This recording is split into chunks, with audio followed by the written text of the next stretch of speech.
Good morning बच्चों, मैं Abhishek Mishra, PTT chemistry class 11 के लिए आज का टॉपिक हाइब्रिडाइजेशन लेकर। लास्ट क्लास में हमने इसका जिक्र किया था। When the atomic orbitals of different energy come close to each other to lead the formation of orbitals of same energy and same symmetry, then the process is said to be hybridization. मैंने आपको normally बताया था behaviour example लेकर कि अगर किसी के घर में कोई बारात आ रही है, ढेर सारे मेहमान आ रहे हैं, तो वो सब बॉन्डिंग एटम्स हैं जो उससे बॉन्ड करने वाले हैं, और जो होस्ट होता है वो अपने घर के अंदर अरेंजमेंट्स क्या क्या करता है, दैट इज कॉल्ड हाइब्रिडाइजेशन। कि आने वाले मेहमान को हम कैसे अपने साथ एडजस्ट करेंगे, कैसी बॉन्डिंग बनाएंगे, इसी का हम एग्जाम्पल दिखाते हैं। एक छोटी सी बात और बता दूं, जब हाइब्रिडाइजेशन होता है उसकी कैरेक्टरिस्टिक्स या कंडीशन क्या क्या होती है कि एनर्जी उनकी लगभग सेम होनी चाहिए। एनर्जी में ज्यादा डिफरेंस नहीं होना चाहिए। अगर एनर्जी में ज्यादा डिफरेंस होगा तो बॉन्डिंग बनने में मुश्किल आएगी, बॉन्ड वीक होगा, स्ट्रॉन्ग नहीं होगा। आपने सुना भी होगा कि दोस्ती और दुश्मनी बराबर वालों में अच्छी लगती है। लोग रिश्ता भी करते हैं तो कोशिश करते हैं कि हमारा स्टेटस लगभग सेम हो। जहां स्टेटस में डिफरेंसेस आते हैं वहां रिलेशन उतने स्ट्रॉन्ग नहीं रहते। हम एक्सेप्शन की बात नहीं कर रहे, हम आपको ये समझाना चाहते हैं कि chemistry is all about feeling. जो हमारे आसपास होता है वही बिहेवियर हमारे एटम्स और मॉलिक्यूल्स भी शो करते हैं। तो एनर्जी में डिफरेंस नहीं होना चाहिए। सिमेट्री हाइब्रिडेशन की बात सेम हो जाती है और शेप भी सेम हो जाता है। बाद में मैंने बताया था कि एस का शेप पी में कन्वर्ट होकर हाइब्रिडेशन के बाद पी में कन्वर्ट हो जाता है। और एक और छोटी सी बात कि जितने भी एटॉमिक ऑर्बिटल हाइब्रिडेशन के लिए आते हैं उतने ही हाइब्रिड ऑर्बिटल्स बनते हैं। यानी एटॉमिक ऑर्बिटल 4 आएगा, हाइब्रिड ऑर्बिटल भी 4 आएगा। ये आपको समझना है। और एक दो टॉपिक आप देख लें एनसीईआरटी में क्या क्या लिखा हुआ है, हम एग्जांपल देकर आपको समझाने की कोशिश करते हैं।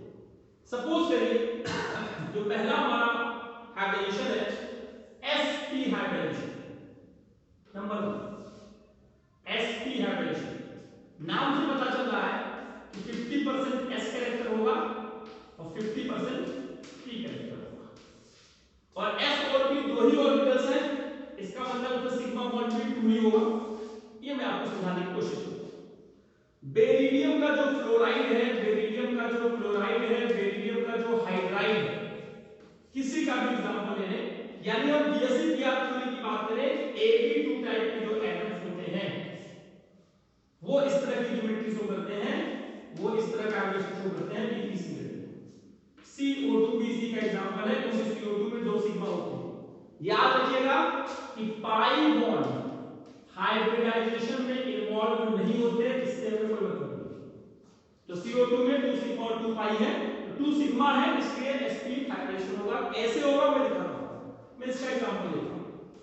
बेरिलियम का एटॉमिक नंबर होता है 4, 1s2 2s2। हाइड्रोजन का एटॉमिक नंबर 1 होता है, इसकी जरूरत भी नहीं है।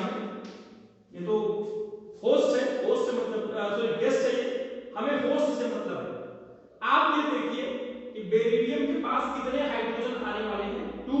यानी बेरिलियम के पास 2 बॉक्सेस, 2 ऑर्बिटल्स ऐसे होने चाहिए जिसमें एक एक ही इलेक्ट्रॉन हो, ताकि वो हाइड्रोजन वाले इलेक्ट्रॉन से ओवरलैपिंग करके बॉन्ड बना सके। कैसे? देखिए, जब हम इसकी बात करते हैं 2s की, प्लीज समझिएगा, हम इसको हाइड्रोजन को अवॉइड कर देते हैं, इससे हमें इसका मतलब नहीं हो, सिंगल बॉन्ड बनाएगा। तो 2s में 2 इलेक्ट्रॉन है, और आपको पता है कि 2s में आ गया तो 2p ऑर्बिटल होगा, बस वो खाली होगा।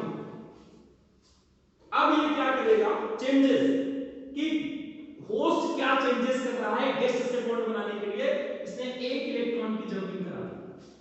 तो दिस काइंड ऑफ जंपिंग जिसके कारण ये चारों ऑर्बिटल्स मिक्स हो गए, इस प्रोसेस को हाइब्रिडेशन कहा जाता है। अब ये s का शेप भी p में कन्वर्ट हो गया। प्लीज समझिएगा, अब ये जो डॉटेड इलेक्ट्रॉन है ये हाइड्रोजन के इलेक्ट्रॉन को रिप्रेजेंट कर रहे हैं, और आप इसमें देख लीजिए कि एक s का ऑर्बिटल इन्वॉल्व है और एक p का, that is why it is called sp hybridization. अब बॉन्ड की अगर बात करें तो ये बेरिलियम का पहला p, ये बेरिलियम का दूसरा p, ये हाइड्रोजन के x है, तो ये बेरिलियम है, ये हाइड्रोजन है, ये हाइड्रोजन है, ये सिग्मा है,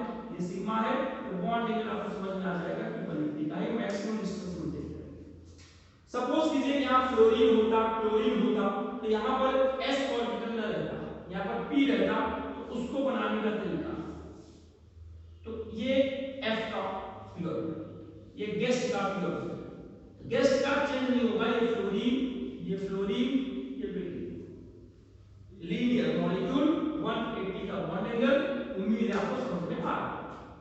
शेप इसका चेंज हुआ है, बेरिलियम का चेंज हो गया, बेरिलियम का s ऑर्बिटल मैंने कहीं नहीं बनाया, p बनाया, क्यों? क्योंकि उसका ज्योमेट्री s से p में कन्वर्ट हो चुका है। दूसरी अगर मैं बात करूं, अब उम्मीद करता हूं कि टॉपिक एक समझ में आ गया होगा, इसी स्पीड से हम आगे की बात करते हैं कि mixing of 1s orbital and 2p orbitals, जिसमें 3 हाइब्रिड ऑर्बिटल्स बनते हैं, s ऑर्बिटल का जो अमाउंट होगा वो 33.3% होगा s का, और 66.6 या फिर मान लीजिए p का अमाउंट ज्यादा।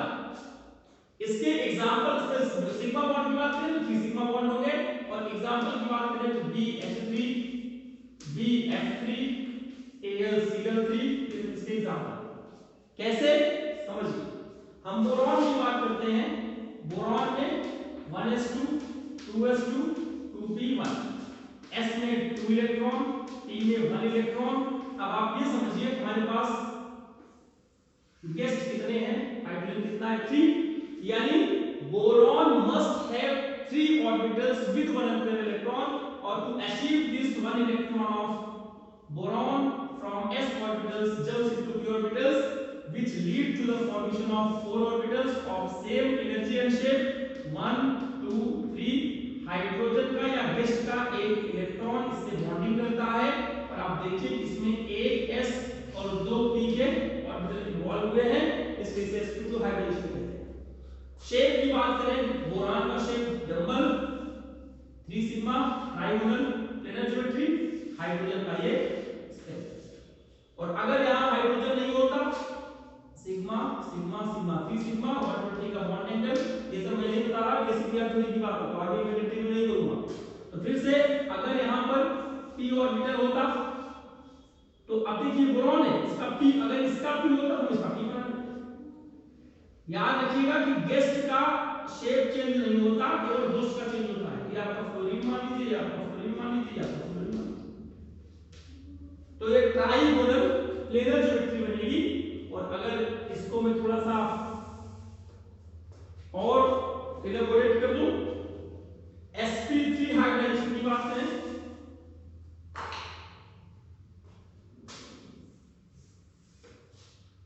sp3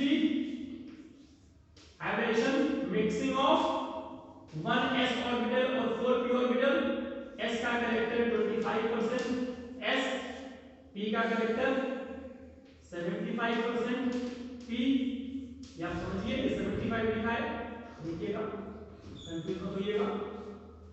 अब कार्बन की बात कर लेते हैं, यहाँ 4 सिग्मा आएगा, पहले से बता दूं आपको। कार्बन की बात कर लेते हैं 6, 1s2, 2s2, 2p2। अब अगर एग्जांपल की बात करते हैं इसका, तो CH4 एग्जांपल है, CCl4 एग्जांपल है, SiCl4 एग्जांपल है, NH3 अमोनिया इसका एग्जांपल है, H2O ऑक्सीजन इसका एग्जांपल है। कैसे? एक कैरेक्टरिस्टिक्स और बता दूं आपको, excitation of electron is not necessary in all conditions, वो मैं इसमें एक्सप्लेन करूंगा। अब मैं CH4 की बात कर रहा हूं, यानी आपके पास गेस्ट कितने हैं, 4, यानी 4 ऑर्बिटल इसके पास ऐसे होने चाहिए जिसमें एक इलेक्ट्रॉन हो। टू अचीव दिस 1 इलेक्ट्रॉन यहां जंप करता है, और आपको समझ में आ जाता है कि ये 4 इलेक्ट्रॉन हो गया। यहां पर 4 इलेक्ट्रॉन की गेस्ट के 4 इलेक्ट्रॉन आकर बॉन्डिंग कर देंगे, तो डॉटेड है, तो समझ लीजिए, और sp3 हाइब्रिडेशन आपका हो। सो ज्योमेट्री की बात करें, बीएससी थ्योरी में आपने ज्योमेट्री देख रखी है, वो समझाने की बहुत जरूरत नहीं है। यहां पर हाइड्रोजन, यहां पे हाइड्रोजन, यहां पे हाइड्रोजन, यहां पे hydrogen, sigma sigma sigma sigma. अब जंपिंग नहीं होती, ये क्लियर करने के लिए क्या करना पड़ेगा, हम आपको नाइट्रोजन अमोनिया का एग्जांपल देते हैं। यहां दिखाते हैं कि नाइट्रोजन का atomic number 1s2, 2s2, 2p3, यानी s ऑर्बिटल में 2 इलेक्ट्रॉन और p में 3। नाइट्रोजन के पास केवल 3 गेस्ट हैं, और इसके पास 3 अनपेयर्ड इलेक्ट्रॉन ऑलरेडी प्रेजेंट है, तो यहाँ पर इलेक्ट्रॉन की जंपिंग नेसेसरी नहीं है।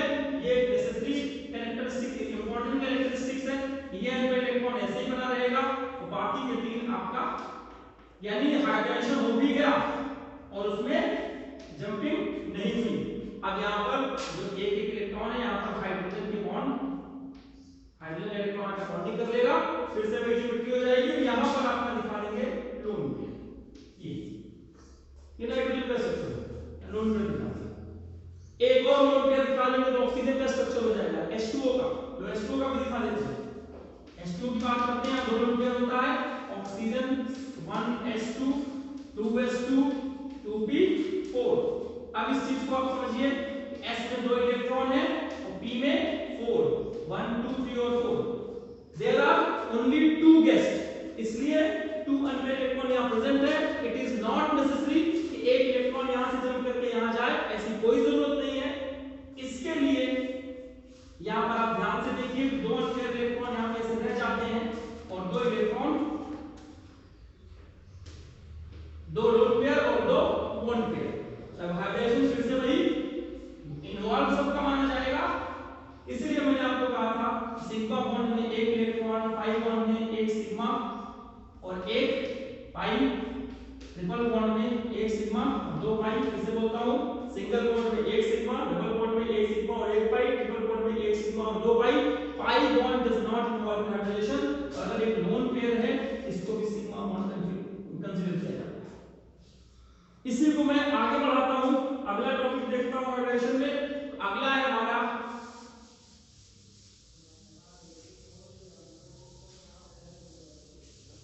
sp3d hybridisation. इसमें s कैरेक्टर होगा 20%, p कैरेक्टर होगा 60% और d कैरेक्टर होगा 20%। एग्जांपल आप देखिए इसका, PCl5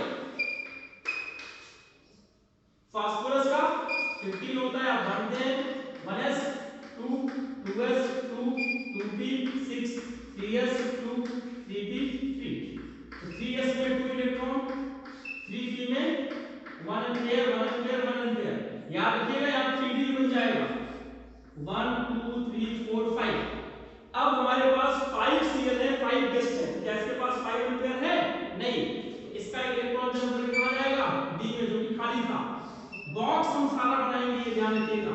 1 + 3 + 5 9, 1 2 3 4 5 6 7 8 9, 1 2 3 4 5। ये बाकी खाली रहेगा, उससे कोई मतलब नहीं, इसको वैकेंट रहने दो, इसमें इलेक्ट्रॉन मिलाने की जरूरत नहीं है।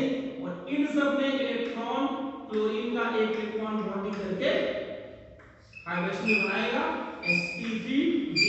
ये S है, p1 p2 p3 और ये d1। sp3d हाइड्रोजन होगा और इसकी ज्योमेट्री हम पहले से जानते हैं, हमें एक्सप्लेन करने की जरूरत नहीं है। यहां पर ऑर्बिटल वाला डायग्राम नहीं बनाएंगे तो आपका काम चलेगा। ये आपका ट्राइगोनल बाइपोलर है। इसी तरह अगर हम यहां पर sp3d2 लिख दें, परसेंटेज आप निकाल लीजिएगा कि किसका क्या परसेंट रहेगा। तो यहां पर आ जाएगा SF6, सल्फर की बात करेंगे, और जो सल्फर का हम इलेक्ट्रॉनिक कॉन्फ़िगरेशन लिखेंगे, सल्फर का इलेक्ट्रॉनिक कॉन्फ़िगरेशन 16 का लिखेंगे, 1s2 2s2 2p6 3s2 3p4। समझिए, तो 3s में 2 इलेक्ट्रॉन, तो 3s का इलेक्ट्रॉन, 3p में 1 2 3 4 और 3d 1 2 3 4 खाली। तो फिर से 6 गेस्ट हैं, तो अगर ये इलेक्ट्रॉन इसमें जंप कर जाए, ये इलेक्ट्रॉन इसमें जंप कर जाए, तो फिर से देखिए कि आपके पास 6 हो जाएंगे, 1 2 3 4 5 6 7 8। 1 ampere 2 ampere 3 ampere 4 ampere 5 ampere 6 ampere, 6 sigma bond यहां पर होनी चाहिए। और अगर इसका फाइंड आउट करेंगे sp3d2 आपको मिल जाएगा। और इस केस में अगर आप स्ट्रक्चर देखेंगे तो 6 स्ट्रक्चर का ऑक्टेट ज्योमेट्री होती है, इसका डिस्कशन हम पहले स्लाइड कर चुके हैं। ज्योमेट्री यहां पर बताना जरूरी नहीं है, ऑक्टेट है ऑफ 90 डिग्री, उसको बताने की जरूरत मेरे ख्याल से नहीं है। और अगर यहां पर हम 3 कर देते हैं, यानी sp3d2, तो हम चेक कर सकते हैं यहाँ पे 7 सिग्मा बॉन्ड है और IF7 की बात कर रहा है और ये स्ट्रक्चर बनाना या हाइब्रिडेशन दिखाना आपका अपना होमवर्क। तो ये हाइब्रिडेशन का पूरा एक्सप्लेनेशन था जिसमें ये बताया गया कि जो होस्ट होते हैं, फिर से मैं बता रहा हूं, chemistry is all about feeling, what you feel that is chemistry. अगर आपकी बॉन्डिंग, अंडरस्टैंडिंग सामने वाले के साथ अच्छी है तो कहते हैं कि आपकी केमिस्ट्री अच्छी है, यानी आप उसके साथ आपकी फीलिंग्स मैच कर रही है। तो इस चीज को समझिए कि if any host changes in itself in order to have bond formation from other atoms or molecules, so that changes is said to be hybridization। यानी हाइब्रिडाइजेशन अपने अंदर आने वाला वो परिवर्तन है जो सामने वाले इंसान से अच्छी बॉन्डिंग बनाने में हमारी हेल्प करता है।